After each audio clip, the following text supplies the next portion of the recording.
What three general factors ensure a student's success in their special education program? I think the first one is teachers who want to help as students learn to the best of their capabilities. Parent involvement with their child's, their son or daughter's learning experience by attending their IEP meetings, helping with homework, and being supportive and encouraging to their student. And then I think students being involved in their school, their classroom, and being part of the school and feeling like they're part of the school, and also them wanting to learn. I think a lot of special ed kids come in not wanting to learn, and I think they need to be wanting to learn. They want to improve their capabilities and their structure.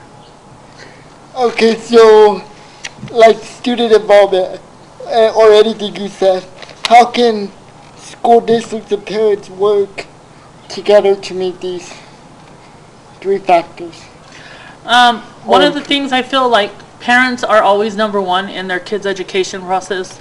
And I feel that the parents have to be realistic of their child's disability first, learn about their child's disability, and also understand how far that disability affects their learning and their social skills. And then start being more involved in trying to help them expand on those learning abilities and those social skills.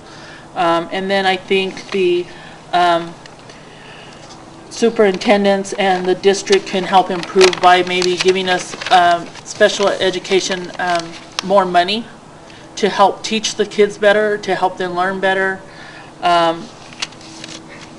Support also the students, the special education students in regular ed elective classes or clubs that they want to be participants of, and support more clubs like Best Buddies where we have peer interaction with regular ed kids right now. We need more clubs like that that are more open to accepting special ed kids. I know for a fact that we have the Best Buddies program, and then we have bowling that we accept special ed kids, but not so many elective teachers or regular ed teachers or regular ed teachers in clubs want to accept these students into their clubs, and I think they should be accepted as well to be able to participate in their school environment. And then I also feel that hire teachers who care and want to help students improve. There are so many teachers that just want to do paperwork and hand it out and say, here's your assignment, but not to take the time to teach them or encourage them to learn, to be the best that they can be, even though they have a disability. Okay, do you have any final thoughts? My final thoughts, I think, would be that being a teacher as well as a person with growing up with people in the family who have disabilities, also having a learning disability as myself, and coming around and learning that I could improve myself and I could go to college if I wanted to, but I had to push myself, and I have the support of family. And just like Victor has the support of his family in everything he wants to improve and do. And we don't see that, in the percentage at the school. I would like to see more of the parents having that support of their child.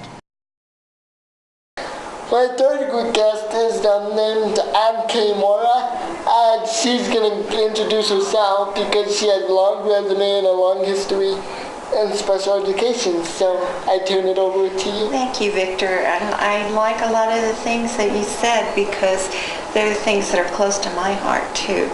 My background is that I started out as a substitute EA, and I was hired at Manzano High School as an EA, and which at that time was an experimental program. It was called the Side-by-Side program, and it was when special ed was first coming into the schools. They weren't isolated in other schools. I worked there a year and a half as an EA, and the staff and the principal at Manzano at that time encouraged me to go back to school and get my degree, which I did. And I felt like I was the oldest student there and did come back. And they hired me right away. My first year at Manzano, I worked in a sheltered workshop. And eventually I went to work study, which is where my heart is in transition and working with students with disabilities, helping them to prepare for their future life.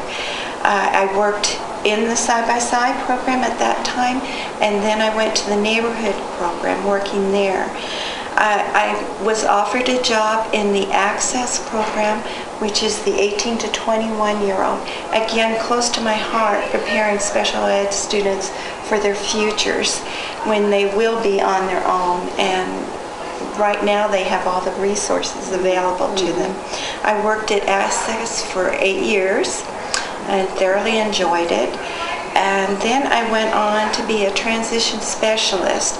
I worked with the alternative programs in APS. It was a new position that had never been filled before, and I enjoyed that very much. And I thought I could do more, that I could help more if I became a program support specialist.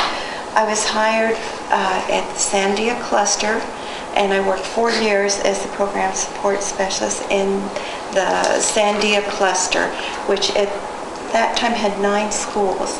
And my job there was to make sure that they were in compliance with special ed law and making sure that students were getting the services that they were supposed to.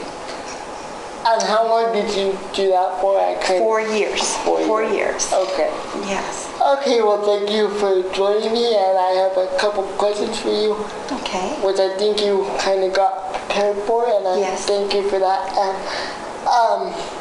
So the first question is, what 3 general factors, because as we know, each student has their own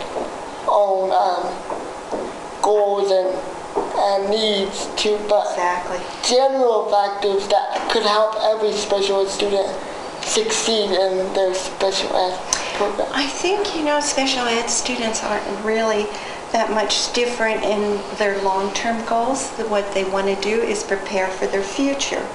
So, and I may be biased for that since I always worked with the older students, but I think that is really important for students to be able to be successful in employment, in their personal life, in their community. So that's where I think the emphasis needs to be. The first thing that I think is really important for special ed students is they learn how to be their own advocate, which I think you've been working on, Victor. Sounds to me like you've had some good. I think it's very important, because where else are they going to learn these skills but in an atmosphere like this, where they're in a school setting? They've got to be able to practice it.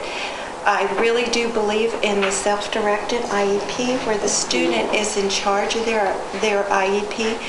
It's so important for so many reasons, because they also have input into their future, and that, as you know, is very important. They need to be able to verbalize what they want to do, not have other people decide